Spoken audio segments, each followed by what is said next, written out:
Assalamualaikum warahmatullahi wabarakatuh. Apa kabar sahabat Al-Fatah yang dimuliakan Allah? Semoga kita dalam keadaan sehat, dilimpahkan rezekinya dan diberikan keberkahan dunia dan akhirat. Amin ya robbal alamin.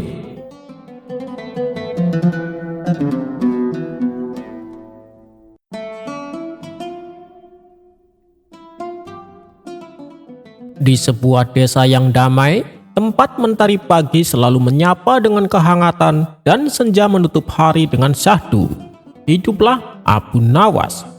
Bukan Abu Nawas yang suka melawak dengan cerdiknya, atau yang seringkali mengakali raja dengan tipu daya lucunya. Kali ini, Abu Nawas adalah seorang pelukis. Namun bukan pelukis biasa. Ia melukis hanya pada saat hatinya merasakan penyesalan yang mendalam. Dan setiap guratan kuasnya adalah bisikan dari jiwa yang terdalam. Suatu hari, Abu Nawas melakukan sebuah kesalahan kecil yang tak disengaja, namun meninggalkan luka di hati seorang anak kecil yang lewat di hadapannya. Ia tidak sengaja menjatuhkan sekeranjang apel yang dibawa anak itu. Dan di tengah kesibukan pikirannya, ia hanya berlalu tanpa menawarkan bantuan atau maaf yang tulus. Rasa bersalah itu menusuknya sepanjang malam. Pagi harinya dengan hati yang berat, Abu Nawas pergi ke hutan terpencil di luar desa. Di sana ia menemukan sebuah pohon tua yang rindang, dengan dahan-dahan yang menjulur seolah merangkul langit. Pohon itu, bagi Abu Nawas, adalah kanvas sempurna untuk melukis penyesalannya. Ia mulai melukis, bukan pemandangan indah atau potret wajah, melainkan serangkaian simbol-simbol abstrak yang hanya ia yang mengerti maknanya. Ada lingkaran yang tidak sempurna, melambangkan siklus kesalahan dan pembelajaran. Ada garis-garis patah, mewakili pecahan hati anak kecil yang ia lukai. Dan ada warna-warna gelap yang membaur dengan percikan cahaya, menggambarkan kontras antara kegelapan, sesal dan harapan akan pengampunan. Waktu berlalu. Setiap kali ada penyesalan baru menyentuhnya, entah itu karena kata-kata yang tak sengaja menyakitkan, janji yang terlupakan, atau kebaikan yang tak tertunaikan, Abu Nawas akan kembali ke pohon itu. Ia akan menambah guratan-guratan baru pada lukisannya yang terus berkembang. Penduduk desa yang melihat Abu Nawas sering ke hutan dan kembali dengan tangan berlumur cat, mulai bertanya-tanya. Mereka menduga ia sedang menciptakan mahakarya. Suatu hari, seorang bijak dari negeri seberang datang berkunjung ke desa. Ia mendengar desas-desus tentang Abu Nawas, si pelukis misterius.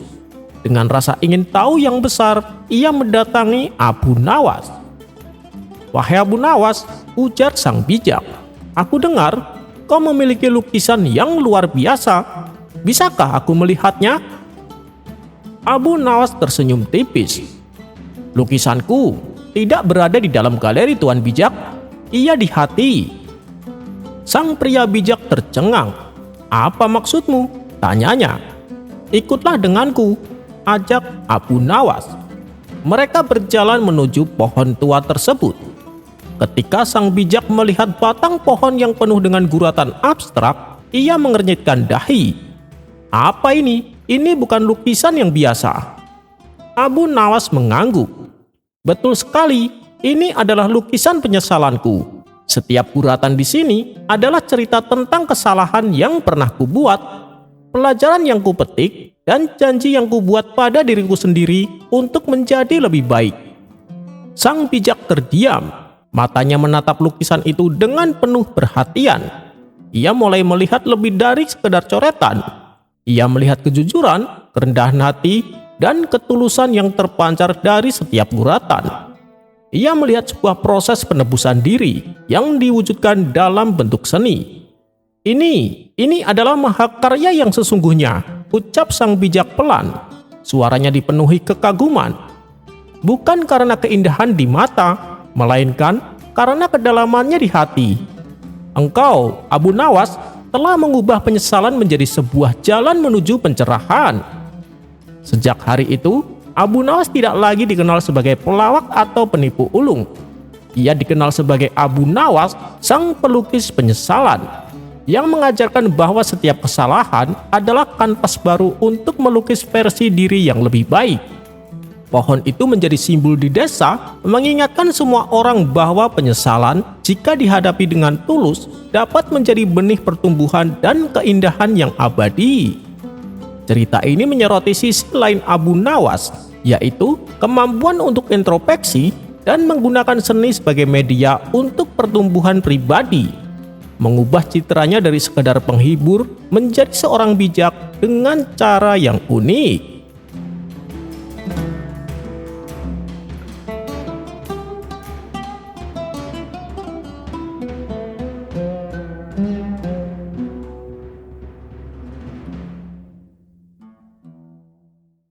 Pada suatu hari yang panas di desa yang jauh dari hiruk-pikuk kota, Abu Jahil, seorang pria yang terkenal dengan sifat sombong dan keangkuhannya, datang menemui Abu Nawas dengan wajah cemas. "Abu Nawas, tolong bantu aku!" teriak Abu Jahil memasuki rumah Abu Nawas dengan langkah terburu-buru.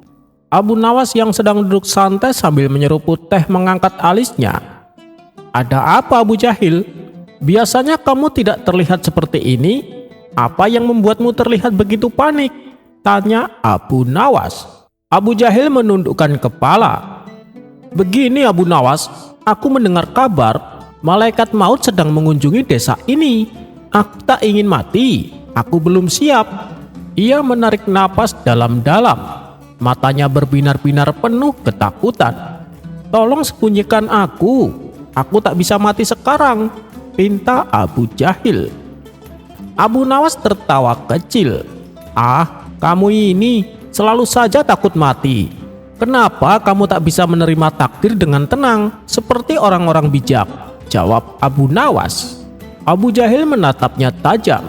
"Bukan begitu Abu Nawas, aku tidak takut mati. Aku hanya belum selesai dengan rencanaku. Aku masih banyak urusan yang belum selesai. Aku ingin hidup lebih lama. Jadi tolong sembunyikan aku dari malaikat maut." Abu Nawas berpikir sejenak. Meskipun ia sering bercanda, ia tahu bahwa tak ada yang bisa menghindari takdir. Namun melihat keseriusan wajah Abu Jahil yang biasanya sombong itu, ia memutuskan untuk memberinya pelajaran sekaligus melayani permintaan yang cukup unik ini. "Baiklah," kata Abu Nawas dengan senyum lebar. "Aku tahu tempat yang sangat aman. Di tempat itu, bahkan malaikat maut pun tidak akan bisa menemukannya." Abu Jahil langsung melonjak kegirangan. "Di mana itu? Cepat beritahu aku," pinta Abu Jahil. Abu Nawas menjawab dengan penuh misteri. "Kamu harus mengikuti aku." Mereka berdua berjalan melewati desa yang terik dan akhirnya tiba di sebuah sumur tua yang sudah lama tidak digunakan. Sumur itu tampak terlupakan, dengan batu-batu besar menutupinya dan air yang sudah mengering bertahun-tahun. Abu Jahil menatap sumur itu dengan bingung. "Ini yang kamu maksudkan? Sumur ini terlihat seperti tempat orang-orang mati, bukan tempat untuk bersembunyi," tanya Abu Jahil tidak percaya. Abu Nawas hanya tersenyum dan menjelaskan, "Disinilah tempat paling aman. Malaikat maut tidak akan pernah mengira kamu bersembunyi di sini. Aku jamin kamu akan aman," jawab Abu Nawas. Dengan sedikit ragu, Abu Jahil akhirnya memutuskan untuk mengikuti saran Abu Nawas. Ia pun turun ke dalam sumur, duduk di dasar sumur yang sempit itu, berharap bisa lolos dari takdir. Hari pertama Abu Jahil merasa sangat tidak nyaman. Udara di dalam sumur terasa pengap dan ia mulai merasa haus dan lapar. Namun, ia mencoba menenangkan dirinya. Hari kedua, kondisi Abu Jahil semakin buruk. Ia mulai merasa pusing karena kekurangan air dan makanan. Ia ingin berteriak, tetapi ia ingat pesan Abu Nawas untuk tidak membuat suara. "Bertahanlah, bertahanlah," ia mencoba menenangkan dirinya. Namun pada malam ketiga, saat Abu Jahil sudah hampir putus asa, ia tertidur lelap dan bermimpi aneh. Di dalam mimpinya, malaikat maut muncul di hadapannya. Malaikat itu tampak tinggi dan menakutkan dengan sayap yang sangat besar. Abu Jahil terkejut dan gemetar ketakutan. "Malaikat maut, jangan ambil nyawaku!" teriak Abu Jahil dalam mimpinya. Malaikat maut tersenyum seakan tahu apa yang dipikirkan Abu Jahil. "Jangan khawatir, aku tidak datang untukmu. Atau apakah kamu yang sedang bersembunyi di sumur itu?" tanya malaikat maut dengan suara yang seram namun penuh dengan kebijaksanaan. Abu Jahil langsung terbangun, terengah-engah. "Abu Nawas, keluarkan aku!" teriaknya dari dalam sumur. Abu Nawas datang dan menatapnya dengan tatapan yang penuh pengertian. "Sudah selesai Abu Jahil? Kamu sudah merasa cukup aman di sumur itu?" tanyanya. Abu Jahil merasakan ketakutan yang mendalam. "Keluarkan aku sekarang, aku tidak mau mati di sini. Aku tidak tahu jika malaikat maut bisa tahu aku bersembunyi di sini." Mendengar itu Abu Nawas tertawa keras. "Tentu saja, malaikat maut tahu tempatmu. Tak ada yang bisa bersembunyi dari takdir. Tak peduli seberapa jauh kita lari atau seberapa pintar kita bersembunyi, ajal pasti akan datang pada waktunya." Abu Jahil terpana, merenung. "Jadi aku tidak bisa lari dari takdir ya?" ucapnya. Abu Nawas mengangguk. "Itulah yang aku katakan. Bahkan jika kamu bersembunyi di dalam gua yang terdalam, di dasar laut, atau di puncak gunung, tak ada tempat yang aman dari ajal. Jadi, bukannya bersembunyi, lebih baik kita bersiap untuk menghadapi takdir dengan hati yang lapang." Abu Jahil terdiam. Ia merasa malu dengan dirinya sendiri. "Mungkin selama ini aku terlalu fokus pada ketakutanku akan kematian, hingga lupa untuk mempersiapkan diri dengan cara yang benar." Abu Nawas mengulurkan tangannya untuk menarik Abu Jahil keluar dari sumur. "Lihatlah teman, hidup bukan soal mencari tempat bersembunyi dari kematian, tapi soal bagaimana kita menjalani hidup dengan baik dan membuat persiapan untuk apa yang datang setelahnya." Abu Jahil mengangguk pelan. "Aku mengerti sekarang Abu Nawas. Terima kasih telah membuka mataku." Pesan dari cerita ini, tak ada tempat yang dapat menyembunyikan kita dari takdir. Kematian adalah bagian dari kehidupan yang tak bisa dihindari. Sebaiknya kita menghadapinya dengan hati yang siap dan penuh amal baik, daripada mencari-cari cara untuk lari dari takdir. Hidup ini adalah persiapan untuk akhir yang pasti. Jadi, kita harus menjalani hidup dengan bijaksana, penuh kebajikan, dan tidak dikuasai oleh ketakutan yang berlebihan.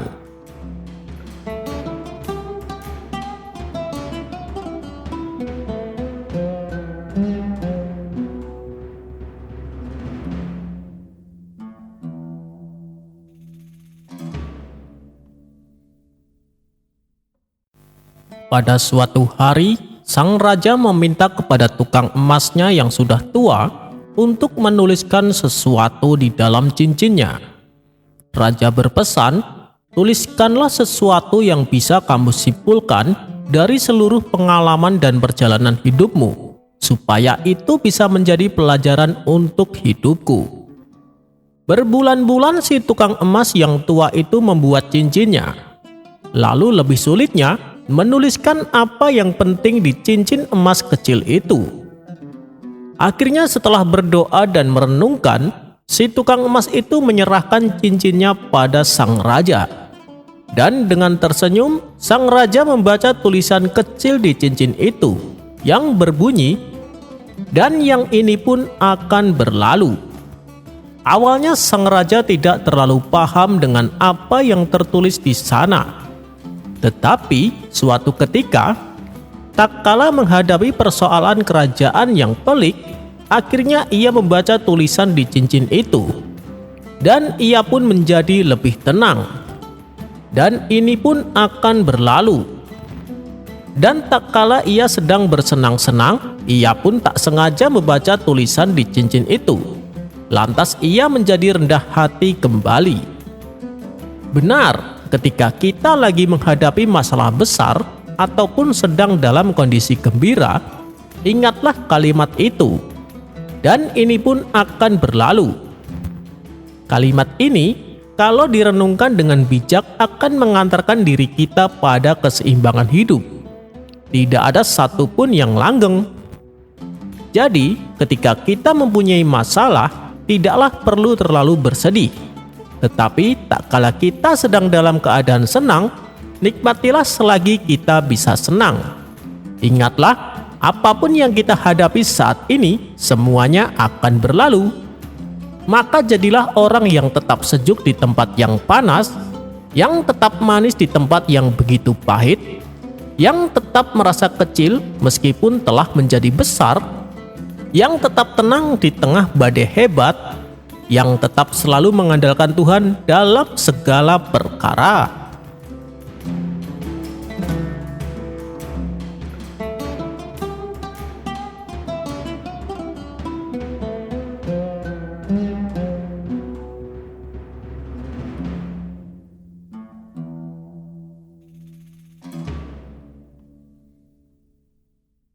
Ketika Abu Nawas sedang bersantai di depan rumahnya, seorang pedagang buah datang kepada Abu Nawas untuk berkeluh kesah. Ia mengadukan buah dagangannya yang selalu dicuri monyet. "Tolong kami, Tuan Abu, kami sudah menggunakan segala cara, Tuan Abu, tapi si monyet susah sekali ditangkap," kata pedagang buah tersebut. "Oh, kalau itu sih soal mudah, besok aku akan ke tokomu," balas Abu Nawas. Maka pada keesokan harinya, pergilah Abu Nawas ke tempat jualan si pedagang buah. "Apakah kau punya botol?" tanya Abu Nawas. "Ada, Tuan Abu," jawab si pedagang.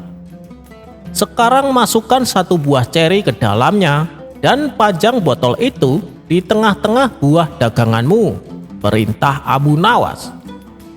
Meski menuruti perintahnya tersebut, si pedagang merasa heran. Bagaimana mungkin perangkap seperti itu bisa untuk menangkap monyet yang nakal? "Ayo kita sembunyi supaya monyetnya datang kemari," kata Abu Nawas. Tak berselang lama, setelah mereka bersembunyi, datanglah monyet nakal tersebut untuk kembali mencuri buah-buahan. Melihat ada buah ceri dalam botol, si monyet menjadi penasaran. Ia mengira buah itu pasti sangat istimewa karena diletakkan di dalam botol kaca bening. Ia pun mencari cara agar bisa mendapatkan buah ceri tersebut. Setelah berusaha beberapa kali, monyet itu tahu bahwa ia bisa mendapatkannya dengan cara memasukkan tangannya lewat leher botol. Dan itulah yang dilakukannya. Di dalam botol, tangannya dikepalkannya memegang buah ceri tersebut. Namun, segera pula ia sadar bahwa tangannya yang menggenggam ceri kuat-kuat terlalu besar untuk ditarik keluar dari leher botol itu. Ketika monyet sudah masuk perangkap, Abu Nawas segera berlari dan menangkapnya. Monyet pun terkejut dan berusaha melarikan diri. Tapi karena tangannya terjebak di dalam botol, ia tak bisa lari kencang-kencang. Meski demikian, monyet itu tetap saja memegang erat buah ceri tersebut, yang membuat tangannya tidak bisa keluar dari botol. Akhirnya, Abu Nawas berhasil menyelesaikan tugasnya. Si monyet berhasil ditangkap dan dimasukkan ke dalam kandang. Melihat taktik Abu Nawas yang cerdik itu, si pedagang bertanya, "Wahai Tuan Abu, kenapa monyet itu tak mau melepaskan buah ceri dari genggamannya? Dengan begitu kan dia bisa terlepas dari jebakan botol." Abu Nawas menjawab, "Itulah sifat monyet. Dalam keadaan segenting apapun, dia tak akan melepaskan buah ceri yang menjadi tujuan utamanya." Mendengar perkataan Abu Nawas, si monyet berkata, "Huhu haha, huhu haha, huhu haha."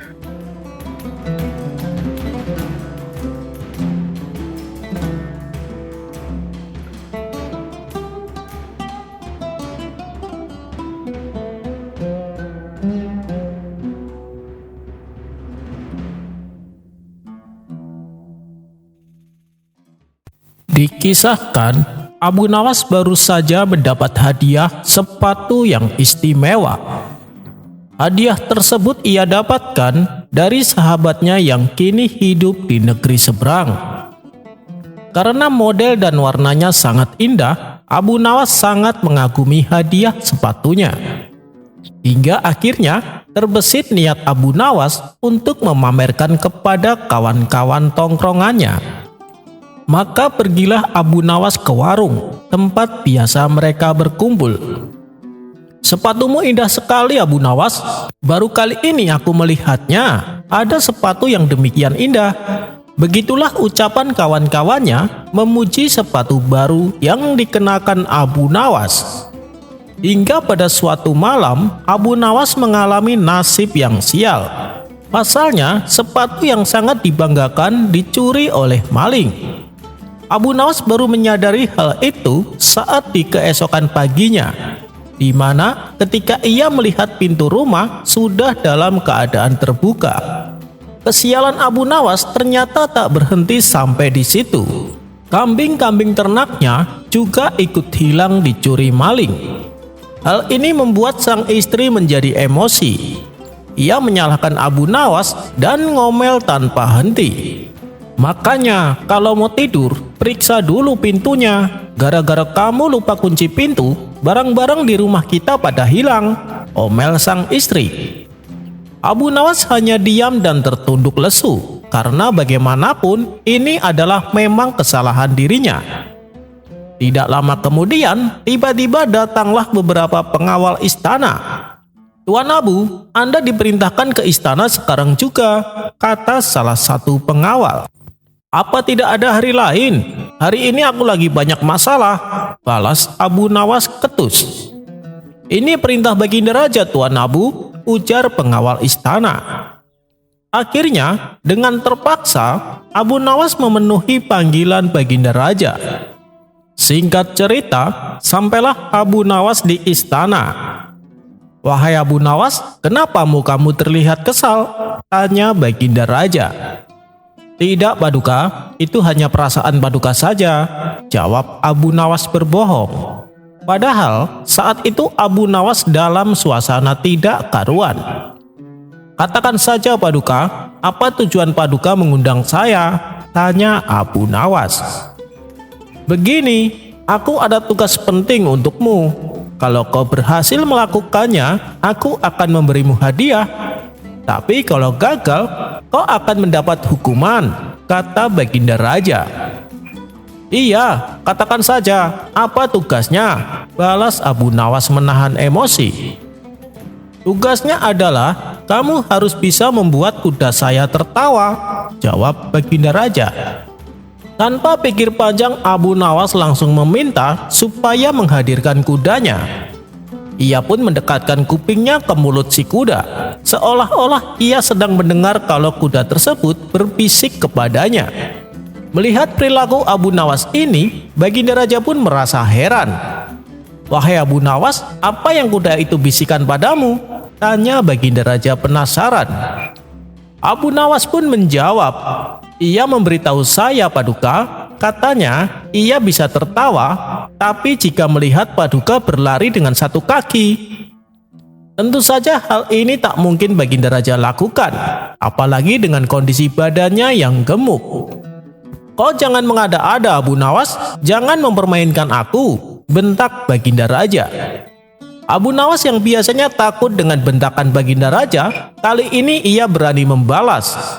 "Begitu juga dengan Paduka, jangan mempermainkan saya dengan tugas yang tidak masuk akal.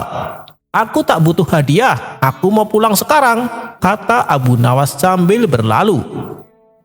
Reaksi kasar Abu Nawas ini sempat membuat prajurit istana menjadi emosi dan hendak menangkapnya.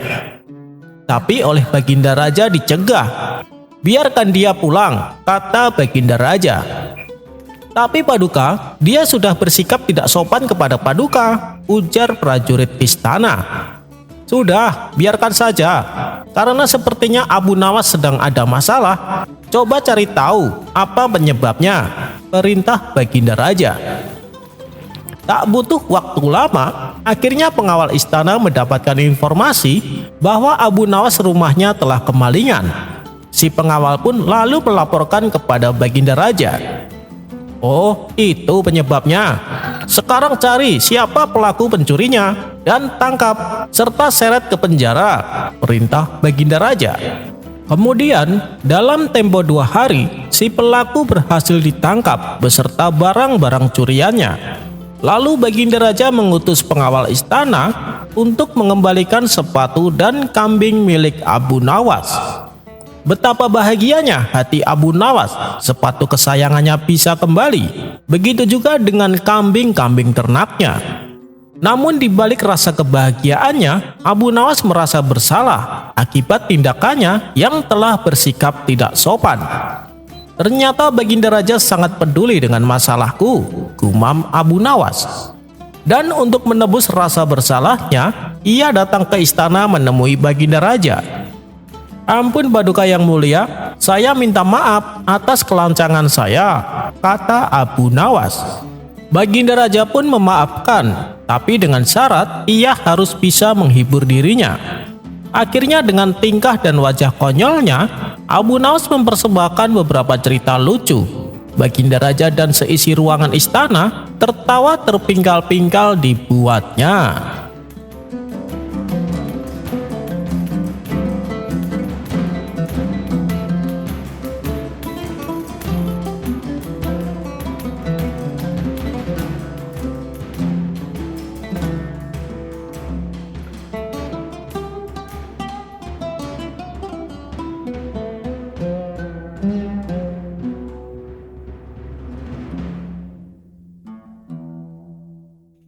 Pada suatu hari, seorang saudagar kaya datang menemui Abu Nawas dengan wajah penuh kekhawatiran. Abu Nawas, aku butuh bantuanmu. Aku sedang bermasalah dengan para pekerjaku di pasar. Mereka menuduhku berlaku tidak adil dan ingin meninggalkanku. Jika mereka pergi, bisnisku akan hancur Abu Nawas. Abu Nawas mengelus janggutnya dan tersenyum. Tenang wahai saudagar, aku akan membantumu. Tapi setelah ini, aku harap kau tidak pelit lagi kepada para pekerjamu. Saudagar itu mengangguk penuh harap. Aku janji Abu Nawas, asal masalah ini selesai. Abu Nawas pun mendatangi para pekerja yang sedang menggerutu di pasar. Wahai saudara-saudaraku, aku mendengar kalian ingin berhenti bekerja untuk saudagar ini. Bolehkah aku tahu alasannya? Tanya Abu Nawas. Seorang pekerja menjawab dengan kesal. Maaf Tuan Abu, karena dia terlalu pelit. Kami bekerja keras, tapi gaji kecil dan makanan juga seadanya. Sementara dia hidup mewah-mewahan. Abu Nawas tersenyum. Baiklah, kalau begitu, mari kita tanyakan kepada saudagar ini. Apakah benar ia lebih mementingkan kekayaannya sendiri? Saudagar yang sudah berjanji untuk berubah pun terkejut. Ia sadar bahwa keserakahannya telah membuat para pekerja marah. Akhirnya, di hadapan semua orang saudagar itu berkata, "Baiklah, aku akan memperbaiki perlakuanku. Mulai sekarang, aku akan membayar lebih baik dan memberi makanan yang layak untuk kalian." Para pekerja pun bersorak gembira dan masalah pun selesai dengan damai.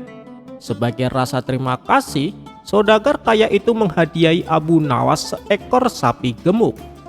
Ambillah sapi ini Abu Nawas, kau telah menyelamatkan bisnisku, katanya dengan penuh syukur. Abu Nawas menerima hadiah itu dengan senang hati. Namun, alih-alih menyimpan sapi itu untuk dirinya sendiri, ia justru mengajak warga untuk berpesta. Wahai warga sekalian, mari kita masak sapi ini dan kita makan bersama-sama, seru Abu Nawas. Warga pun bergotong royong memasak sapi itu untuk menjadi rendang yang lezat. Namun saat sedang memasak, terjadi berbagai insiden lucu. Pertama, seorang anak kecil tanpa sengaja menumpahkan bumbu ke wajah seorang pria tua yang langsung kepedasan dan berlari-lari mencari air. Warga tertawa terbahak-bahak melihat tingkahnya. Kedua, seekor kucing tiba-tiba melompat dan mencuri sepotong daging. Abu Nawas langsung berteriak, "Hei, itu jatahku," membuat warga semakin terpingkal-pingkal. Nah, yang paling parah, rendang tiba-tiba hilang. Ketika rendang sudah matang dan siap disantap, Abu Nawas merasa perutnya mules dan buru-buru ke toilet. Namun, begitu ia kembali, panci besar yang berisi rendang telah kosong. Abu Nawas melongo. "Hah, mana rendangnya?" tanya Abu Nawas kepada para warga. Warga juga kebingungan. Semua orang saling menatap, lalu mulai mencari kemana makanan itu pergi. Tiba-tiba terdengar suara gemuruh di balik dapur. Ketika mereka memeriksa, ternyata beberapa pria rakus sedang sembunyi dan makan rendang dengan lahapnya. Mereka ketahuan dengan mulut penuh daging, mata terbelalak karena tertangkap basah. Abu Nawas menghela napas, lalu berkata sambil tersenyum, "Baiklah, kalau kalian mau makan rendang sebanyak itu, setidaknya bagi-bagi dengan yang lain, jangan disembunyikan." Para pria itu akhirnya tertawa malu dan mengakui kesalahannya. Mereka pun membagikan rendang yang tersisa kepada semua orang. Saat semua warga tertawa dan menikmati rendang bersama, Abu Jahil yang baru saja kembali dari perjalanan jauh tiba di kampung dengan wajah lelah dan perut keroncongan. Ia mencium aroma rendang yang menggoda dan segera bergegas menuju kerumunan. Namun begitu sampai, ia hanya bisa bengong melihat panci kosong dan warga yang sudah kenyang dengan senyum puas. Dengan wajah kebingungan, Abu Jahil bertanya, "Hei, apa yang terjadi di sini? Kenapa aku hanya melihat panci kosong?" Abu Nawas menepuk bahunya sambil tertawa. "Kau terlambat sahabatku, rendangnya sudah habis." Abu Jahil melongo. "Apa? Aku sudah menahan lapar sepanjang perjalanan, dan sekarang kalian malah meninggalkan aku dengan panci kosong?" Warga hanya tertawa, sementara Abu Jahil meratap, "Sungguh kejam dunia ini." Melihat sahabatnya begitu sedih, Abu Nawas akhirnya memberikan satu potong daging terakhir yang ia sembunyikan di sakunya. "Ini, kau masih beruntung Abu Jahil. Setidaknya kau tidak hanya dapat aroma." Abu Jahil langsung memakannya dengan lahap dan menghela napas puas. "Baiklah, kalian memang keterlaluan, tapi rendang ini memang luar biasa," katanya sambil tersenyum. Semua orang pun tertawa bahagia dan pesta sederhana itu menjadi kenangan yang tak terlupakan. Pesan dari cerita ini adalah, yang pertama, jangan serakah, berbagi akan membuat semua orang bahagia. Kedua, setiap masalah bisa diselesaikan dengan kebijaksanaan dan sedikit humor. Dan yang ketiga, jangan pernah meninggalkan rendang tanpa pengawasan, bisa-bisa raib dalam sekejap.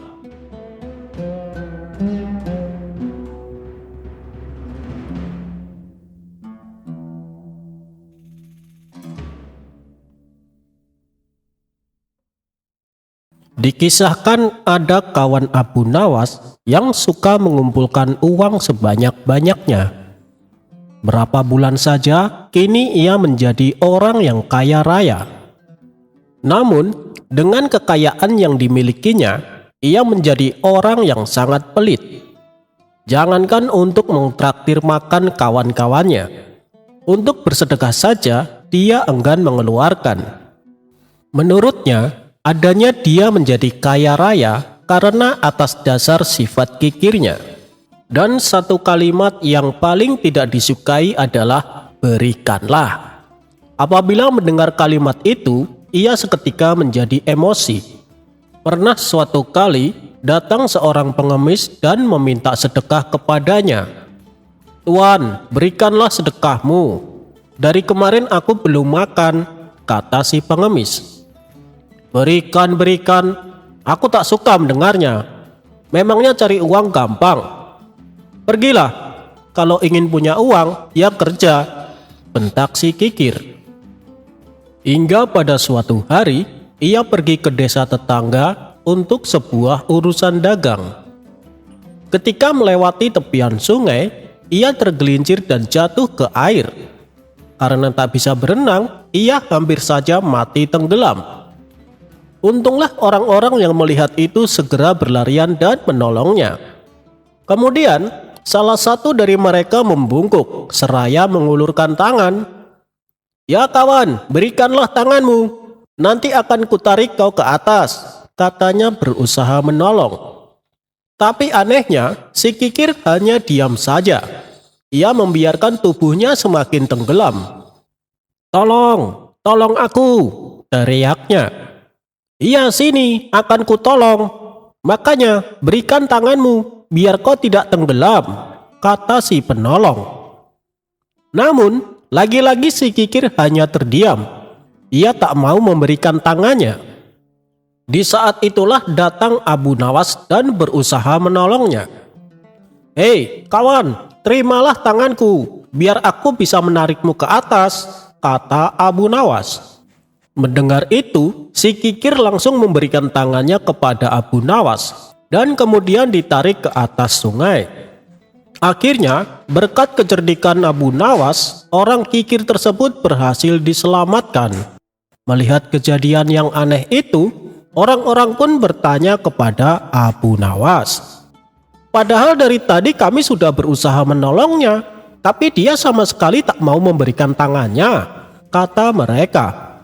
"Kalian seperti tidak tahu saja, dia itu kan pelit dan kikir. Jika kalian berkata kepadanya berikan, pasti dia akan diam saja. Mana mungkin orang pelit seperti dia mau melakukannya?" Mendengar itu, orang-orang pun menjadi heran. Memangnya kenapa Abu Nawas? Apa ada yang salah? Tentu saja salah. Pakailah kalimat yang tepat. Coba kalian bilang, "Hei kawan, terimalah tanganku." Pasti ia akan memberikan tangannya, karena dia tidak mendengar kata berikanlah, celetuk Abu Nawas. Mereka pun spontan tertawa terbahak-bahak dengan penjelasan Abu Nawas.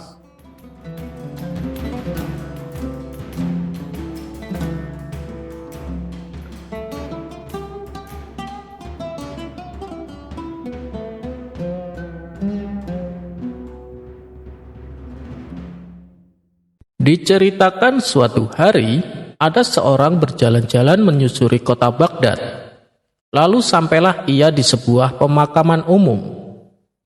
Di pemakaman tersebut, orang itu melihat Abu Nawas sedang berada di sebuah kuburan. Maka ia pun segera mendekati Abu Nawas. Betapa herannya orang itu melihat tingkah Abu Nawas yang sedang menggantungkan kakinya pada sebuah nisan kuburan. Lalu ia pun bertanya kepada Abu Nawas, "Wahai Abu Nawas, apa yang kau lakukan di sini?" tanya orang itu. Abu Nawas menjawab, "Aku sedang bercengkrama dengan suatu kaum yang tidak pernah menyakitiku, dan apabila telah tiada, mereka tidak menggunjingku," jawab Abu Nawas. Maksud perkataan Abu Nawas adalah, ia lebih suka bersama orang mati di kuburan, karena menurutnya orang mati tidak akan menyakitinya dan tidak pula akan mengunjingnya ketika kelak ia mati. Kemudian orang itu berkata kembali kepada Abu Nawas, "Wahai Abu Nawas, tidakkah engkau tahu sekarang harga-harga sandang, pangan, papan mulai naik? Maukah kau ikut denganku untuk berdoa kepada Allah agar harga-harga bisa terkendali?" Abu Nawas segera membalas dengan perkataan, "Demi Allah, aku tidak mau peduli, meskipun dibayar 1 dinar sekalipun. Sesungguhnya Allah telah meminta kita untuk menyembahnya, sebagaimana perintahnya. Dan Allah memberikan rizki kepada kita sebagaimana yang telah ia janjikan." Abu Nawas kemudian bertepuk tangan dan bersenandung, "Wahai penikmat dunia dan perhiasannya, kedua matanya tak pernah tidur dari kelezatannya. Kau hanya sibuk dengan apa yang tak teraih, apa yang hendak dikata ketika suatu saat nanti berjumpa dengan Tuhannya."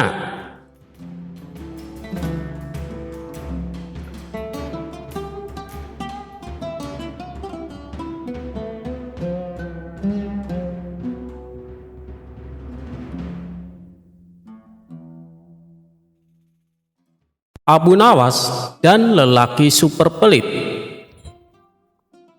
Alkisah, ada seorang laki-laki yang sangat pelit. Ia selalu memikirkan cara terbaik agar tidak terlihat memiliki banyak harta. sehingga orang-orang di sekitarnya tak akan meminta apapun darinya meskipun sedikit. Hingga pada suatu hari ia berkeliling ke desa-desa tetangga. Di pemberhentian terakhir, dia menemukan desa yang semua penduduknya suka menolong dan dermawan. Lalu laki-laki pelit ini berpura-pura menjadi orang yang sangat miskin. Tujuannya agar para penduduk desa iba kepadanya. Tanpa menaruh curiga, warga pun memberikan santunan banyak sekali, mulai dari makanan, uang, hingga baju. Kesempatan ini lalu ia manfaatkan untuk menimbun harta dan kekayaan. Kalau begini caranya, aku bisa kaya tanpa harus bekerja, pikir si laki-laki pelit itu kegirangan. Akhirnya laki-laki pelit ini memutuskan menjadi pengemis. Setiap hari yang ia lakukan mendatangi rumah-rumah warga untuk meminta-minta. Dikarenakan baju yang dia pakai compang-camping, tentu membuat para warga simpati dan kasihan. Hasil yang ia dapatkan dari mengemis cukup fantastis. Tapi akibat seringnya berbohong untuk mendapatkan bantuan, akhirnya kedok si laki-laki pelit itu ketahuan oleh salah satu penduduk desa. Kala itu ada seorang warga yang tidak sengaja melewati rumah laki-laki pelit ini. Dia terlihat memakai baju yang indah, masuk ke dalam rumah sambil membawa harta hasil dari mengemis. Tak lama kemudian, si laki-laki kembali keluar berganti mengenakan pakaian compang-camping. Ia lalu melakukan aksi mengemis ke setiap rumah warga. Ia tidak menyadari bahwa aksinya kali ini sedang dipantau salah satu warga desa. Kabar tentang kebohongan si laki-laki pelit itu akhirnya beredar di masyarakat. Para penduduk desa kini tidak lagi memperdulikannya apabila si laki-laki tersebut datang mengemis. Para warga terus saja melanjutkan aktivitasnya dan tak peduli tangisan palsu si laki-laki pengemis itu. Terlebih lagi saat mereka mengetahui apa yang dilakukan laki-laki itu dengan pemberian susu dan madu dari warga. Karena ternyata diam-diam ia menimbunnya dan tak mau sedikit pun berbagi dengan tetangga sebelahnya. Tidak hanya menimbun susu dan madu, pria tersebut juga menimbun uang dan harta hasil mengemisnya di dalam tanah di bawah rumahnya. Tujuannya supaya tidak ada seorang pun yang tahu. Sementara itu, di sebuah istana megah, Baginda Raja terlihat sedang mengobrol asik dengan Abu Nawas. Aku dengar kabar, katanya di seberang sana ada desa yang hampir semua penduduknya dermawan. Apa betul Abu Nawas? Tanya Baginda Raja di sela-sela obrolannya. Hamba sendiri belum tahu pasti Paduka, karena belum pernah ke sana. Tapi yang hamba dengar memang demikian adanya, sahut Abu Nawas. Baginda Raja pun menjadi penasaran dan terbesit keinginannya untuk meninjau desa tersebut. Apa perlu hamba temani Paduka? Tanya Abu Nawas. Tidak usah, aku ingin melakukannya sendiri tanpa didampingi siapapun, balas Baginda Raja. Keesokan harinya, Baginda Raja segera mulai perjalanannya. Ia berangkat dengan pakaian biasa dan tanpa seorang pun yang mendampingi. Tujuannya agar tidak diketahui identitasnya. Setelah menempuh perjalanan yang cukup jauh, Baginda Raja belum juga menemukan desa tersebut. Naasnya, Baginda Raja lupa membawa bekal makanan dan minuman, sehingga merasa letih dan lemas. Wajahnya menjadi pucat, tubuhnya pun gemetaran karena tidak kuasa menahan haus dan lapar. Untunglah dari kejauhan Baginda Raja bisa melihat beberapa rumah penduduk. Dengan segera ia mempercepat laju kudanya. Tidak lama sampailah Baginda Raja di depan rumah laki-laki pelit itu. Sayangnya, baru hendak turun dari kudanya, laki-laki pelit itu justru membentaknya. "Hei, jangan turun di sini. Aku tidak punya apa-apa, walaupun hanya segelas air putih," tegasnya. Baginda Raja pun terkejut mendengarnya. Katanya desa ini warganya dermawan semua, tapi kenyataannya tidak demikian, pikir Baginda Raja dalam hati. Terpaksa ia melanjutkan perjalanan dengan sempoyongan. Dikarenakan tidak kuasa menahan letih serta lapar, Baginda Raja pun terjatuh dan pingsan di tengah jalan.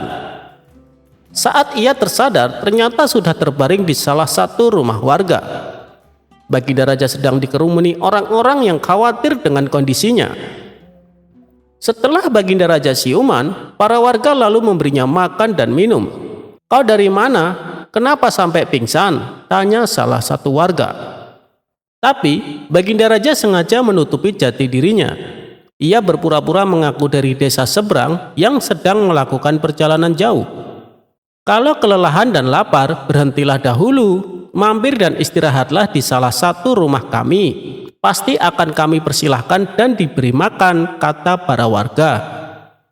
"Aku tadi sudah sempat berhenti di salah satu rumah warga, tapi malah dibentak dan diusir," balas Baginda Raja. Mendengar itu, para warga pun terkejut, karena belum pernah seorang warga pun mengusir orang asing saat diminta bantuan, apalagi dengan kondisi yang sangat kelelahan dan kelaparan. Setelah ditelusuri, ternyata orang yang mengusirnya adalah warga pendatang. Dia adalah pria kikir yang suka mengemis. Para warga pun meminta maaf dan memberitahu siapa orang yang mengusirnya itu. Ketika kondisinya sudah pulih benar, Baginda Raja akhirnya meminta izin untuk pamit. Ia pun menyampaikan terima kasih kepada para penduduk yang telah membantunya dengan sangat tulus. Saat Baginda Raja memacu kudanya, ia terus memikirkan kebaikan hati para warga desa tersebut. Selang beberapa hari, desa tadi dihebohkan dengan datangnya rombongan pasukan berkuda dari kerajaan. Seakan tidak percaya dengan apa yang mereka lihat, para penduduk desa itu pun berhamburan keluar dari rumahnya.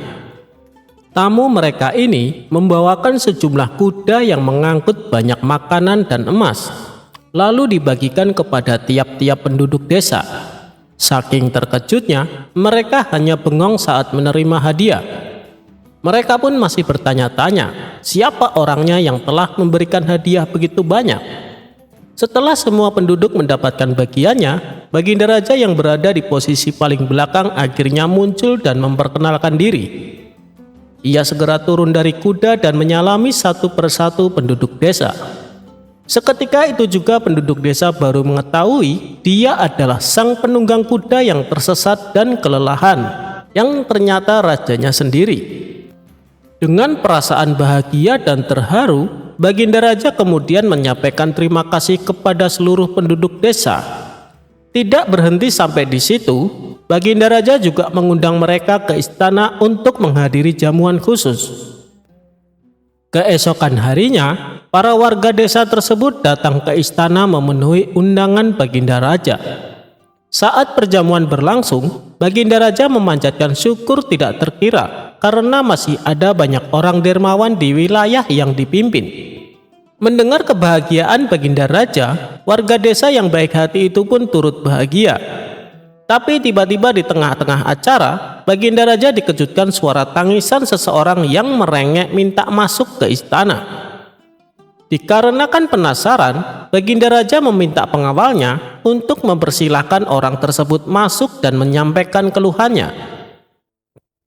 Ternyata yang menghadap Baginda Raja adalah laki-laki pelit yang menolak membantunya beberapa waktu lalu. Di hadapan Baginda Raja, ia menangis terseduh-seduh. "Kenapa Paduka tidak menuju rumah hamba saja? Kenapa Paduka tidak menjadi tamu hamba saja? Andai saja Paduka menjadi tamu hamba, maka hamba juga akan turut diundang dan ikut memperoleh bongkahan emas." Si laki-laki kikir ini masih belum juga menyadari bahwa orang yang dibentak dan diusirnya tempo hari adalah Baginda Raja sendiri. Mendengar perkataan si laki-laki pelit, semua orang pun tertawa serta memintanya segera pulang. Sementara Baginda Raja dan Abu Nawas hanya bisa menggeleng-gelengkan kepala dan terheran-heran. Bagaimana bisa seorang yang pelit hidup di tengah-tengah orang-orang yang dermawan?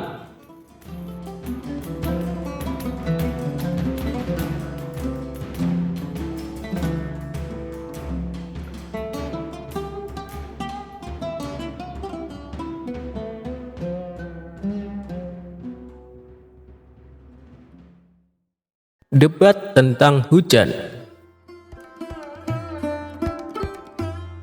Siang itu, langit terlihat mendung. Awan hitam menyelimuti cakrawala. Itu pertanda sebentar lagi akan turun hujan. Benar saja, tidak lama kemudian hujan pun mulai turun. Abu Nawas yang rencananya akan pergi terpaksa mengurungkan niatnya. Ia lebih memilih duduk di depan rumah sambil menikmati secangkir teh hangat. Namun, ketika Abu Nawas sedang memandangi hujan, tiba-tiba pandangannya tertuju pada sosok Abu Jahil tetangganya. Abu Jahil terlihat berlari tergesa-gesa menuju arah rumahnya sendiri. Melihat hal itu, sifat kusil Abu Nawas pun muncul. Ia ingin ngeledek Abu Jahil. "Hai pelit, kenapa kau berlari tergesa-gesa?" kata Abu Nawas. "Biar tidak kehujanan, saya kan pakai jubah yang mahal Abu Nawas. Sayanglah kalau sampai basah kena air hujan," kata Abu Jahil balas meledek. "Sungguh bodoh, ada saja orang yang lari dari rahmat Allah," balas Abu Nawas. "Tak mau kalah, maksudmu apa Abu Nawas? Siapa yang lari dari rahmat Allah?" tanya Abu Jahil tidak terima. "Bukankah hujan itu rahmat? Kenapa kau malah menghindarinya?" tanya balik Abu Nawas. Mendengar itu, Abu Jahil tidak bisa berkata apa-apa. Ia kemudian masuk ke dalam rumah dan menutup pintunya dengan keras. Sementara Abu Nawas tertawa terkekeh-kekeh melihat kelakuan Abu Jahil. Beberapa hari kemudian, ketika Abu Nawas sedang nongkrong di warung, ia merasakan gelagat sebentar lagi akan turun hujan. Ternyata dugaan Abu Nawas tepat. Rintik gerimis mulai turun dari langit. Ia pun teringat cucian baju di rumahnya yang sedang dijemur. Terpaksa ia berlari dengan tergesa-gesa agar secepatnya tiba di rumah. Kebetulan saat itu Abu Jahil sedang duduk di depan rumah. Melihat Abu Nawas berlari tergesa-gesa di tengah gerimis, Abu Jahil berteriak kepadanya, "Hei Abu Nawas, apakah kau lupa dengan ucapanmu tempo hari? Jangan lari dari rahmat Allah, jangan pula menghindarinya," kata Abu Jahil ngeledek Abu Nawas. "Siapa yang lari dari rahmat Allah? Justru aku menghormatinya. Aku lari cepat-cepat agar tidak menginjak rahmat Allah dengan kakiku," balas Abu Nawas. Mendengar jawaban tersebut, muka Abu Jahil menjadi kecut. Niatnya mau meledek, malah ia sendiri yang kembali kena. Kurang ajar Abu Nawas, ada saja jawabannya. Batin Abu Jahil menahan emosi. Setelah Abu Nawas mengambil jemuran bajunya, ia pun duduk di depan rumah sambil memakan daging kambing. Dan ternyata Abu Jahil masih duduk di depan rumahnya sendiri. Melihat Abu Nawas makan daging kambing, Abu Jahil kembali meledek.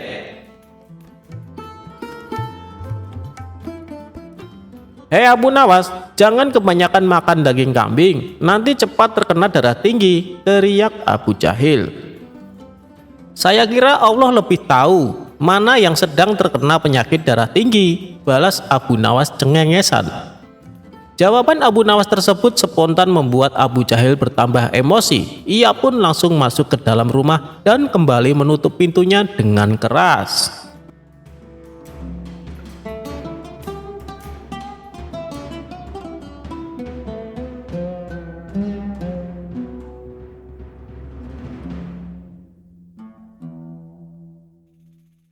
Kisah Abu Nawas sukarela masuk ke penjara.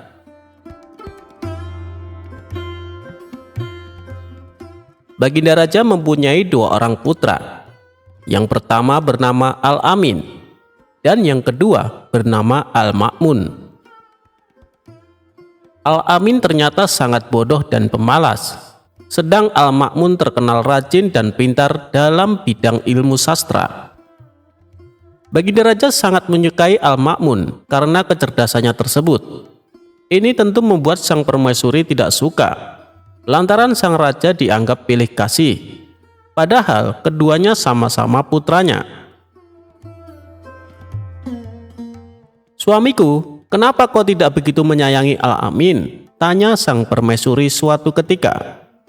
Suamiku, sebenarnya kalau mau, Al-Amin akan lebih menguasai ilmu sastra daripada saudaranya. Sebenarnya ia lebih cerdas, ia hanya malas saja, tutur permaisuri membela Al-Amin. Apa buktinya? Tanya sang raja. Baik, tidak lama lagi Baginda akan melihat buktinya, ucap permaisuri yakin. Pada suatu siang, sang permaisuri memanggil putranya Al-Amin. Aku baru saja berdebat dengan ayahmu mengenai dirimu, kata sang permaisuri kepada putranya tersebut.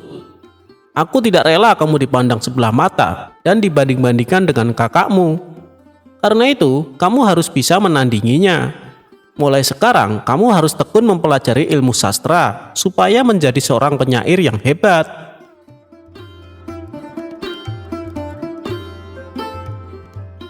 Sorenya Al-Amin pergi meninggalkan istana menuju ke sebuah tempat yang sunyi.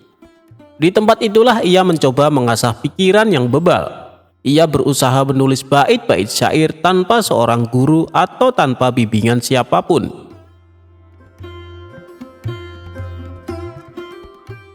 Beberapa minggu kemudian, setelah merasa mampu menguasai ilmu sastra dan menulis bait-bait syair, Al-Amin pulang ke istana.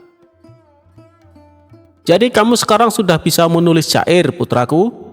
Tanya sang permaisuri ketika menyambut kedatangan putranya tersebut dengan gembira. Sudah, jawab Al-Amin.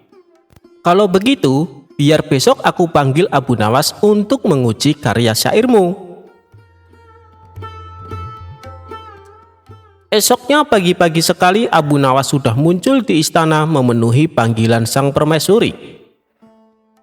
Abu Nawas, coba kamu dengarkan karya syair putraku ini, kata sang permaisuri dengan bangga.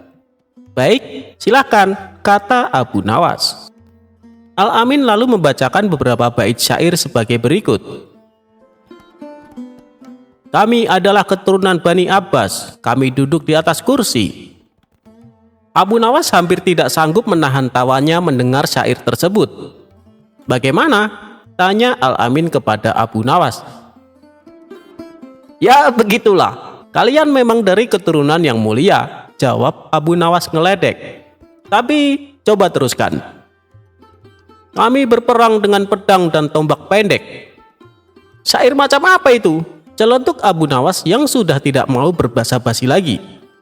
Al-Amin marah sekali mendengar cemooh Abu Nawas tersebut. Ia lalu menyuruh seorang pasukan istana untuk menangkap dan memasukkan Abu Nawas ke dalam penjara. Selama beberapa hari Abu Nawas tidak pernah muncul di istana, sehingga raja merasa rindu. Belakangan sang raja mendengar kabar bahwa Abu Nawas dimasukkan penjara oleh Al-Amin. Ia kemudian mengajak putranya itu ke penjara untuk menjenguk Abu Nawas. Kenapa kamu memenjarakannya? Tanya sang raja. Al-Amin kemudian menceritakan semuanya. Yang sangat menyakitkan, ia telah berani mencemooh syair karyaku, ayahanda, kata Al-Amin. Tentu saja, karena memang karya syairmu jelek, balas raja. Dia itu kan memang seorang penyair hebat, jadi bisa menilai mana karya syair yang bagus dan yang tidak bagus. Lagi pula, apa yang ia katakan itu jangan kamu anggap sebagai ejekan, melainkan sebuah kritikan yang harus kamu terima dengan lapang dada. Lanjut sang raja menasehati. Baik, kalau begitu beri lagi aku kesempatan untuk memperbaiki karya syairku, kata Al-Amin sambil beranjak pergi. Untuk kedua kalinya, Al-Amin pergi ke tempat yang sepi, guna mengasah pikiran dan mendalami ilmu sastra agar bisa menulis syair yang benar-benar bagus, tidak seperti sebelumnya. Dan beberapa pekan kemudian, ia sudah pulang ke istana. Esoknya pagi-pagi sekali, Baginda Raja, Abu Nawas, dan beberapa penyair sudah berada di istana. Rupanya pertemuan itu sudah diatur oleh sang permaisuri.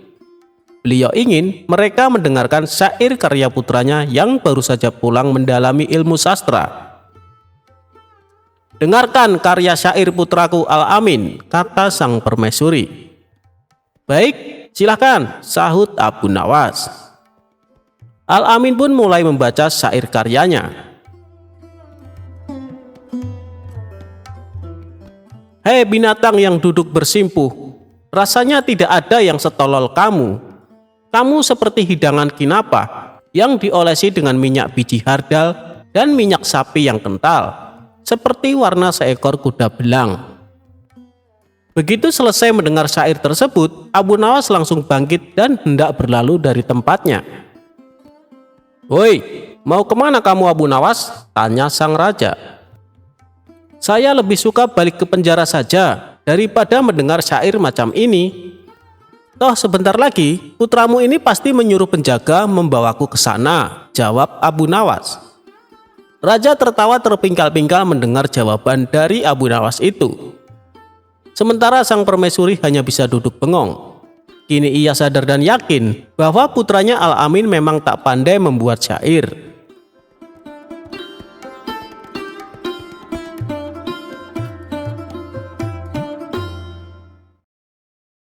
Jangan pernah menitipkan uang dengan Abu Nawas jika tidak mau rugi.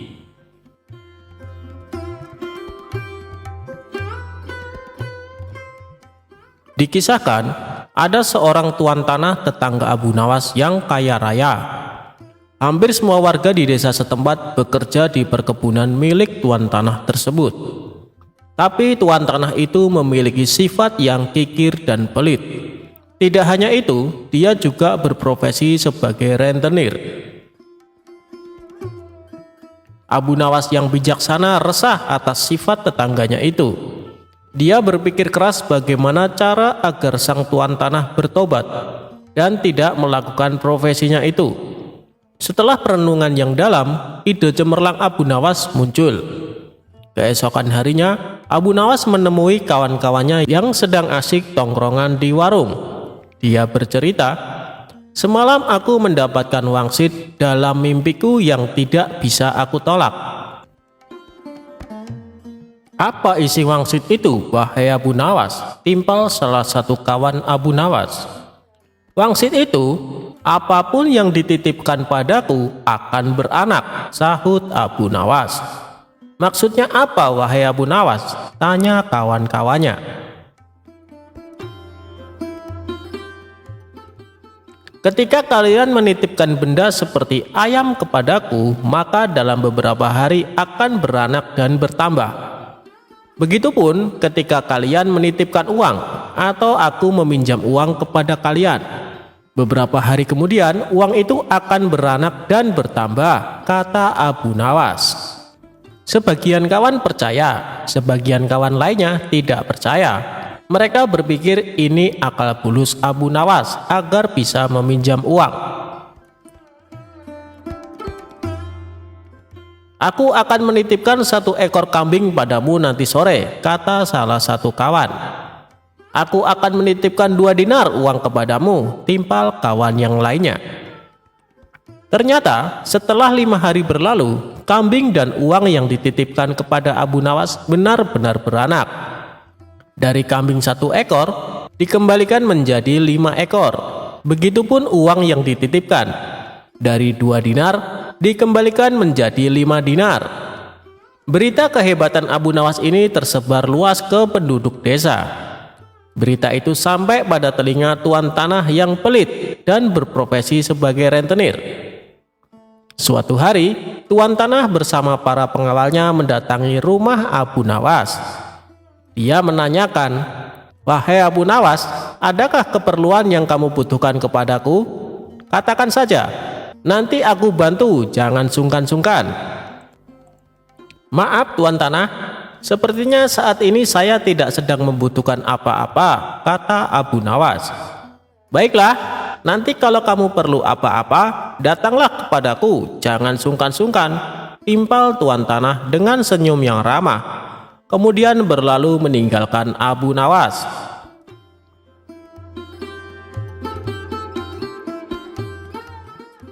Suatu sore, Abu Nawas merasa lapar. Dia sudah tidak mempunyai apapun di dalam rumah untuk dimakan. Kemudian dia teringat tuan tanah dan rencananya dulu. Abu Nawas langsung mendatangi rumah tuan tanah. Dia meminjam 3 butir telur untuk dimakan. 5 hari kemudian, Abu Nawas mengembalikan telur tersebut. Tuan tanah kaget ketika membuka bingkisan dari Abu Nawas. "Kenapa jadi 5 butir, wahai Abu Nawas?" tanya tuan tanah pura-pura tidak tahu seraya tersenyum. "Apakah tuan tidak tahu? Apapun yang dititipkan atau dipinjamkan kepadaku akan beranak dan bertambah banyak," kata Abu Nawas. Tuan tanah tersenyum, kemudian menawarkan pinjaman kepada Abu Nawas. Tapi Abu Nawas menolak dengan dalih sedang tidak butuh.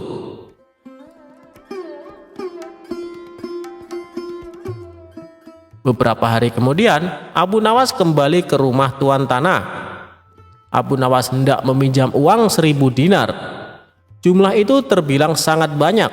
Dengan uang itu, tuan tanah bisa menggaji semua karyawan-karyawannya. Tuan tanah langsung membuka berangkas uangnya, lalu menyerahkan sejumlah uang yang dibutuhkan Abu Nawas. "Ini uangnya, wahai saudaraku," kata tuan tanah. Abu Nawas langsung pulang ke rumah. Pada sisi lain, tuan tanah sedang berkhayal uangnya akan kembali berlipat-lipat di kemudian hari. Hari berganti hari. Tuan tanah tidak sabar menunggu Abu Nawas mengembalikan uangnya dengan jumlah yang berlipat ganda. Tidak terasa, 5 hari berlalu. Abu Nawas tidak kunjung datang. 1 bulan kemudian, Abu Nawas juga tidak mengembalikan uang milik tuan tanah. "Wahai Abu Nawas, sudah 1 bulan saya menantimu, tapi kamu tidak datang juga ke rumahku," kata tuan tanah. "Oh iya tuan, sebenarnya saya akan ke rumah tuan, namun saya sangat sibuk. Berhubung tuan sudah ada di rumah saya, sekalian ada yang ingin saya bicarakan," kata Abu Nawas beralasan. "Tidak apa-apa saudaraku, silakan, apa yang ingin kau bicarakan?" timpal tuan tanah. "Sebenarnya uang yang tuan pinjamkan kepadaku boro-boro beranak. 3 hari kemudian malah mati tidak tersisa," terang Abu Nawas. "Apa maksudmu Abu Nawas?" tanya tuan tanah sambil emosi. "Kamu mau mempermainkanku ya?" sambung tuan tanah. "Tidak tuan, tapi itulah kenyataannya," kata Abu Nawas. Tidak terima dengan itu, tuan tanah melaporkan Abu Nawas kepada pengadilan. Ia menuntut Abu Nawas agar dihukum karena telah menghilangkan uang dengan jumlah yang sangat besar. Saat keduanya dihadapkan pada hakim, tuan tanah berkata, "Wahai hakim yang mulia, Abu Nawas telah menipuku. Katanya uang yang dipinjamkan kepadanya akan beranak. Tapi kenyataannya dia tidak sepeser pun mengembalikan kepadaku. Saya minta Abu Nawas dihukum," katanya. Hakim kemudian bertanya kepada Abu Nawas, "Apakah benar seperti itu, wahai Abu Nawas?" tanya hakim. "Wahai hakim yang mulia, saya tidak menipu dia sama sekali," kata Abu Nawas. "Lalu kenapa kamu tidak mengembalikan uangnya?" tanya hakim. "Dari awal sudah aku katakan kepadanya, wahai hakim, apapun yang dititipkan kepadaku akan beranak. Dan kebetulan uang yang ia titipkan kepadaku bukannya beranak tapi malah mati. Aku tidak mungkin mengembalikannya karena telah mati. Bukankah sesuatu yang beranak pasti bisa mati?" kata Abu Nawas menjelaskan. Sang hakim manggut-manggut dan membenarkan perkataan Abu Nawas. "Memang segala sesuatu yang beranak cepat atau lambat akan mati," kata hakim. Dengan ini, Abu Nawas dibebaskan dari segala tuntutan dan tidak berkewajiban mengembalikan uang tanah.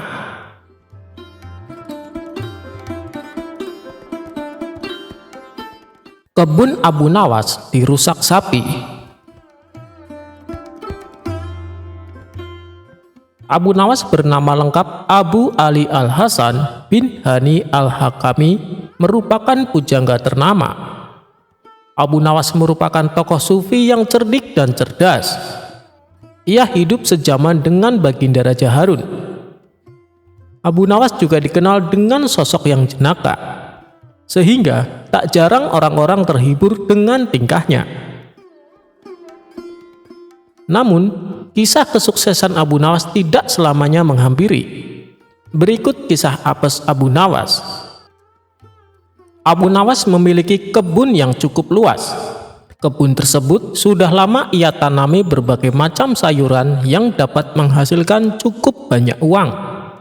Oleh karena itu, Abu Nawas sangat menjaga kebunnya itu. Ia tidak ingin kebunnya dimasuki maling. Bahkan, ia juga tidak ingin bila kebunnya dirusak meskipun hanya sedikit. Ia tak segan-segan akan memukul siapapun yang merusak kebunnya itu. Suatu hari, saat sedang beristirahat di kebun, tiba-tiba ia melihat seekor sapi memasuki kebunnya. Parahnya lagi, sapi tersebut memakan daun-daun dan semua tanaman yang ada di kebun Abu Nawas. Tentu saja hal itu membuat Abu Nawas sangat marah. Dengan cepat, ia pun mengambil ranting pohon yang cukup tebal dan panjang dan berlari mengejar sapi tersebut. Melihat Abu Nawas yang berapi-api, sapi itu segera berlari menghindari kejaran Abu Nawas. Yang lebih membuat marah karena si sapi itu tak kunjung keluar dari kebunnya. Karena diinjak-injak, seluruh tanaman Abu Nawas pun rusak. Setelah beberapa menit, akhirnya sapi itu berhasil keluar dari kebun dan selamat dari amarah Abu Nawas. Akibat kejadian tersebutlah Abu Nawas sangat dendam kepada sapi tersebut. Setiap hari ia selalu menunggu kehadiran si sapi di kebunnya. Namun hingga seminggu sapi itu tak kembali muncul. Hingga pada suatu ketika saat pulang dari kebunnya, Abu Nawas berpapasan dengan seorang petani yang sedang menaiki gerobak yang ditarik sapi yang saat itu merusak kebunnya. "Nah, itu dia sapinya. Kali ini kau tak akan bisa menghindar dariku," kata Abu Nawas geram. Tanpa bertanya lagi, Abu Nawas segera mengambil ranting pohon dan memukul sapi tersebut berkali-kali. Sapi itu hanya bisa pasrah. Sang sapi tak bisa berlari menghindar karena sedang menarik gerobak.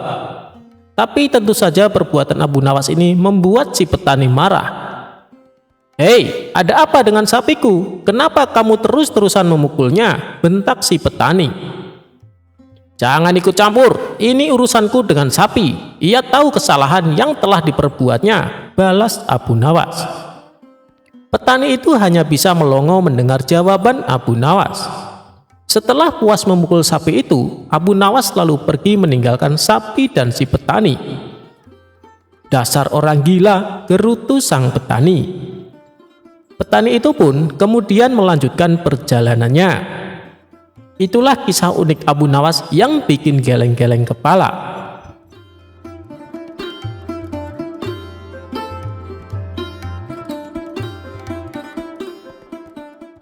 Kisah Abu Nawas tipu dibalas dengan tipu. Ada seorang yogis atau ahli yoga mengajak seorang pendeta bersekongkol akan memperdaya Abu Nawas. Setelah mereka mencapai kata sepakat, mereka berangkat menemui Abu Nawas di kediamannya. Ketika mereka datang, Abu Nawas sedang melakukan sholat duha. Setelah dipersilahkan masuk oleh istri Abu Nawas, mereka masuk dan menunggu sambil berbincang-bincang santai. Seusai sholat, Abu Nawas menyambut mereka. Abu Nawas dan para tamunya bercakap-cakap sejenak. "Kami sebenarnya ingin mengajak engkau melakukan pengembaraan suci. Kalau engkau tidak keberatan, bergabunglah bersama kami," kata ahli yoga. "Dengan senang hati. Lalu kapan rencananya?" tanya Abu Nawas polos. "Besok pagi," kata pendeta. "Baiklah, kalau begitu kita bertemu di warung teh besok," kata Abu Nawas menyanggupi. Hari berikutnya mereka berangkat bersama. Abu Nawas menggunakan jubah seorang sufi, ahli yoga dan pendeta memakai seragam keagamaan mereka masing-masing. Di tengah jalan mereka mulai diserang rasa lapar. karena mereka memang sengaja tidak membawa bekal. Hei Abu Nawas, bagaimana kalau engkau saja yang mengumpulkan derma guna membeli makanan untuk kita bertiga? Karena kami akan mengadakan kebaktian, kata pendeta. Tanpa banyak bicara, Abu Nawas berangkat mencari dan mengumpulkan derma dari dusun satu ke dusun yang lain. Setelah derma terkumpul, Abu Nawas membeli makanan yang cukup untuk 3 orang.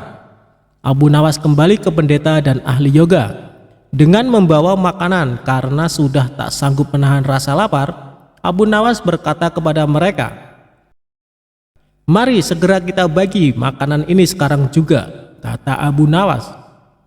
"Jangan sekarang, kami sedang berpuasa," kata ahli yoga. "Tetapi aku hanya menginginkan bagianku saja, sedangkan bagian kalian terserah pada kalian," kata Abu Nawas menawarkan jalan keluar. "Aku tidak setuju, kita harus seiring seirama dalam berbuat apapun," kata pendeta. "Betul, aku pun tidak setuju karena waktu makanku besok pagi. Besok pagi aku baru akan berbuka," kata ahli yoga. "Bukankah aku yang engkau jadikan alat pencari derma? Dan derma itu sekarang telah kutukarkan dengan makanan ini. Sekarang kalian tidak mengizinkan aku mengambil bagian sendiri. Itu tidak masuk akal," kata Abu Nawas mulai merasa jengkel. Namun begitu pendeta dan ahli yoga tetap bersikeras tidak mengizinkan. Abu Nawas mengambil bagian yang menjadi haknya. Abu Nawas penasaran, ia mencoba sekali lagi meyakinkan kawan-kawannya agar mengizinkan ia memakan bagiannya. Tetapi mereka tetap saja menolak. Abu Nawas benar-benar merasa jengkel dan marah. Namun Abu Nawas tidak memperlihatkan sedikit pun kejengkelan dan kemarahannya. "Bagaimana kalau kita mengadakan perjanjian?" kata pendeta kepada Abu Nawas. "Perjanjian apa?" tanya Abu Nawas. "Kita adakan lomba. Barang siapa di antara kita bermimpi paling indah, maka ia akan mendapat bagian yang terbanyak. Dan yang kedua lebih sedikit. Dan yang terburuk akan mendapat paling sedikit," pendeta itu menjelaskannya. Abu Nawas setuju. Ia tidak memberi komentar apa-apa. Malam semakin larut, embun mulai turun ke bumi. Pendeta dan ahli yoga mulai mengantuk dan tidur. Abu Nawas tidak bisa tidur, ia hanya berpura-pura tidur. Setelah merasa yakin kawan-kawannya sudah terlelap, Abu Nawas menghampiri makanan itu. Tanpa berpikir 2 kali, Abu Nawas memakan habis makanan itu hingga tidak tersisa sedikit pun. Setelah merasa kekenyangan, Abu Nawas baru bisa tidur. Keesokan hari mereka bangun hampir bersamaan. Ahli yoga dengan wajah berseri-seri mulai bercerita. "Tadi malam aku bermimpi memasuki sebuah taman yang mirip sekali dengan nirvana. Aku merasakan kenikmatan yang belum pernah kurasakan sebelumnya dalam hidup ini," kata ahli yoga. Pendeta mengatakan bahwa mimpi ahli yoga benar-benar menakjubkan. Betul-betul luar biasa. Kemudian giliran pendeta menceritakan mimpinya. "Aku seolah-olah menembus ruang dan waktu, dan ternyata memang benar. Aku secara tidak sengaja berhasil menyusup ke masa silam, di mana pendiri agamaku masih hidup. Aku bertemu dengan beliau, dan yang lebih membahagiakan lagi adalah aku diberkatinya," kata pendeta dengan wajah berseri-seri. Ahli yoga juga memuji-muji kehebatan mimpi pendeta. Abu Nawas hanya diam. Ia bahkan tidak merasa tertarik sedikit pun. Karena Abu Nawas belum juga buka mulut, pendeta dan ahli yoga mulai tidak sabar untuk tidak menanyakan mimpi Abu Nawas. "Kalian tentu tahu Nabi Daud alaihissalam. Beliau adalah seorang nabi yang ahli berpuasa. Tadi malam aku bermimpi berbincang-bincang dengan beliau. Beliau menanyakan apakah aku berpuasa atau tidak. Aku katakan, aku berpuasa karena aku memang tidak makan sejak dini hari. Kemudian beliau menyuruhku segera berbuka karena hari sudah malam.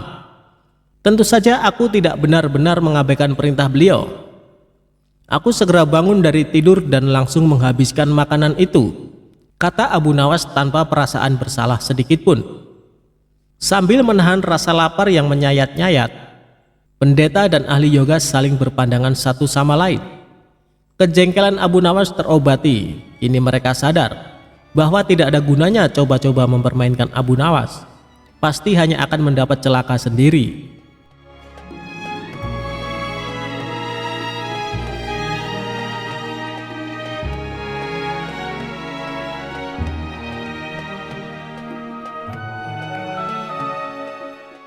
Kisah ketika Abu Nawas mau terbang hingga menggegerkan penduduk kota. Abu Nawas seolah tidak kehabisan akal dalam membuat sensasi publik. Tidak jarang pula dengan kecerdikannya itu, Abu Nawas mengkritik raja dan memberi nasihat kepada khalayak luas. Suatu hari, Abu Nawas sesumbar kalau dirinya ingin terbang. Sontak pernyataan Abu Nawas itu menyebar ke penjuru kota dan menjadi bahan pergunjingan semua orang. Banyak dari penduduk kota yang menganggap Abu Nawas gila dan tidak mungkin bisa melakukan niatnya. Kabar Abu Nawas mau terbang ini pun sampai ke telinga Baginda Raja. Sang raja kemudian langsung memanggil Abu Nawas ke istana untuk dimintai keterangannya. "Wahai Abu Nawas, benarkah engkau ingin terbang?" tanya Baginda Raja. "Benar Baginda, hamba ingin terbang. Besok Jumat silakan datang bersama penduduk lainnya untuk menyaksikan hamba yang ingin terbang jika masih ragu," jawab Abu Nawas dengan santainya. "Baiklah jika begitu. Tetapi jika engkau berbohong, maka bersiaplah untuk menanggung hukumannya." Saat hari yang dijanjikan tiba, Abu Nawas naik ke sebuah gedung yang tinggi. Orang-orang telah menantikannya. Banyak yang ragu dengan kemampuan Abu Nawas untuk terbang layaknya burung. Setelah lapangan sudah penuh sesak, Abu Nawas perlahan mulai mengepakkan tangannya dari atas gedung layaknya burung. Tingkah Abu Nawas ini pun mengundang reaksi penonton. Salah seorang penonton berkata, "Hei Abu Nawas, engkau telah membohongi kami. Kau tidak bisa terbang, maka engkau layak mendapat hukuman." Mendengar teriakan itu, Abu Nawas dengan sigap menjelaskan apa yang ia lakukan. "Dengarlah saudara-saudara, aku hanya mengatakan kalau aku ini mau terbang, bukan mengatakan aku bisa terbang. Bukankah dari tadi aku memang mau terbang?" Penonton yang sudah berkumpul itu pun sadar bahwa memang kepakan tangan Abu Nawas menunjukkan bahwa ia hanya mau terbang, bukan bisa terbang. Itulah mengapa kalian harus hati-hati dalam menerima suatu berita. Jangan langsung ditelan mentah-mentah, lanjut Abu Nawas. Karena tingkah Abu Nawas itu, Baginda Raja kemudian paham dan tidak menjatuhkan hukuman kepada salah satu rakyatnya itu. Begitulah Abu Nawas dengan segala kecerdikannya.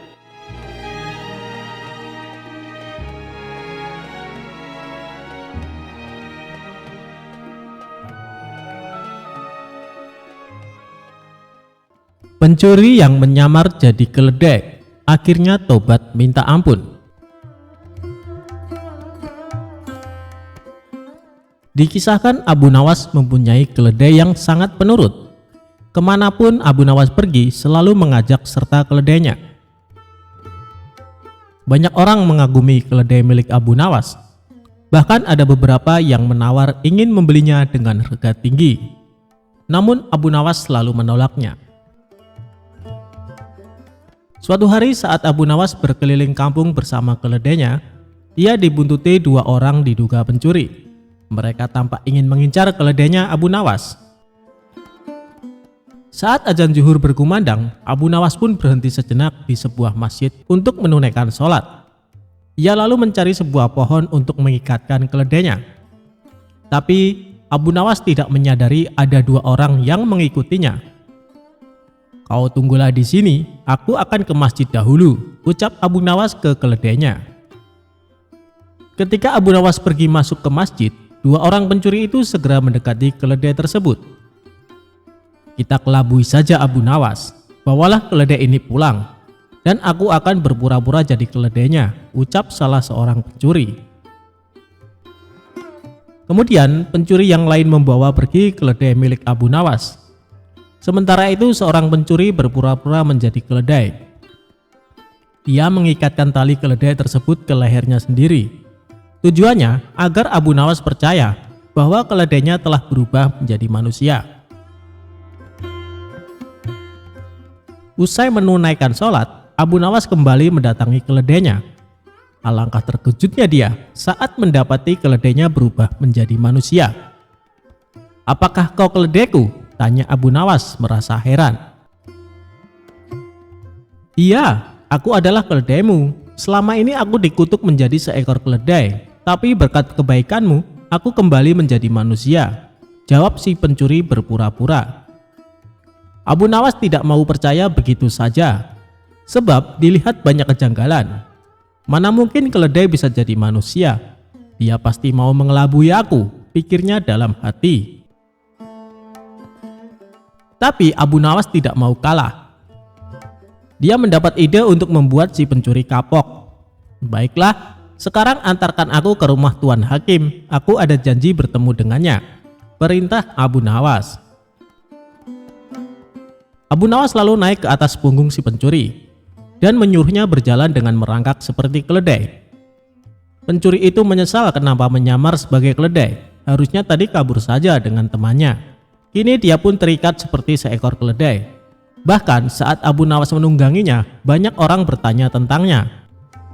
"Abu Nawas, mana keledaimu yang penurut?" tanya orang-orang di setiap jalanan kota. "Dia ini keledaiku, dia telah menjadi manusia karena kebaikan hatiku," jawab Abu Nawas. Betapa malunya si pencuri karena menjadi tontonan warga di jalanan. Sementara untuk sampai ke rumah Tuan Hakim butuh waktu yang cukup lama. Hal itu membuat pencuri yang menyamar sebagai keledai jadi kelelahan. Bahkan kaki dan tangannya memerah seperti melepuh. Akhirnya sampailah Abu Nawas di rumah Tuan Hakim dengan menaiki punggung si pencuri. Melihat hal itu, Tuan Hakim terkejut bukan main, bahkan sampai memarahi Abu Nawas. "Hei Abu Nawas, kau kejam sekali. Kau kesini menunggang manusia," ujar Tuan Hakim. Abu Nawas lalu mendekati Tuan Hakim dan menceritakan semuanya, termasuk tentang keledainya yang berubah jadi manusia. "Tuan Hakim, dia itu seorang pencuri yang coba mengelabui hamba. Makanya hamba ingin memberi dia pelajaran," bisik Abu Nawas kepada Tuan Hakim. "Oh, jadi begitu ceritanya. Sebaiknya kita ke dalam dulu Abu Nawas," ajak Tuan Hakim. Abu Nawas lalu mengikat si pencuri ke salah satu pohon layaknya seekor keledai. Sementara itu, teman si pencuri ternyata mengikuti Abu Nawas. Dia hendak menyelamatkan temannya yang berpura-pura menjadi keledai. Abu Nawas pun masuk ke rumah Tuan Hakim. Mereka berpura-pura diskusi, padahal sedang mengintai si pencuri yang terikat. Benar saja, tiba-tiba muncullah salah satu temannya untuk menolong. Dia berusaha menyelamatkan dengan melepaskan tali yang mengikat pada leher kawannya itu. Namun karena kaki temannya luka parah, dia kesulitan membawa temannya tersebut. Akhirnya Tuan Hakim dan Abu Nawas langsung memergoki mereka. "Siapa sebenarnya kalian?" tanya Tuan Hakim. "Maafkan kami Tuan Hakim, kami adalah pencuri. Niatnya kami ingin mengelabui Abu Nawas, tapi malah kami yang kena batunya," jawab kedua pencuri tersebut. "Kembalikan keledai Abu Nawas atau kalian akan aku masukkan ke penjara," ancam Tuan Hakim. "Baik Tuan Hakim," jawab mereka berdua. Kemudian salah seorang pencuri pulang ke rumah untuk mengambil keledai Abu Nawas dan mengembalikannya. Setelah keledai tersebut dikembalikan kepada Abu Nawas, Tuan Hakim memberi nasihat kepada dua pencuri itu. "Sebenarnya aku hendak menghukum kalian, tapi melihat luka yang dialami temanmu, aku tidak sampai hati. Aku mau mengampuni kesalahan kalian, tapi dengan syarat kalian tidak akan mengulangi perbuatan ini," tutur Tuan Hakim. Akhirnya Abu Nawas mendapatkan kembali keledainya. Tentunya keledai sungguhan, bukan keledai berkepala manusia. Sedangkan kedua pencuri itu menyadari kesalahannya dan berjanji tidak akan mencuri lagi.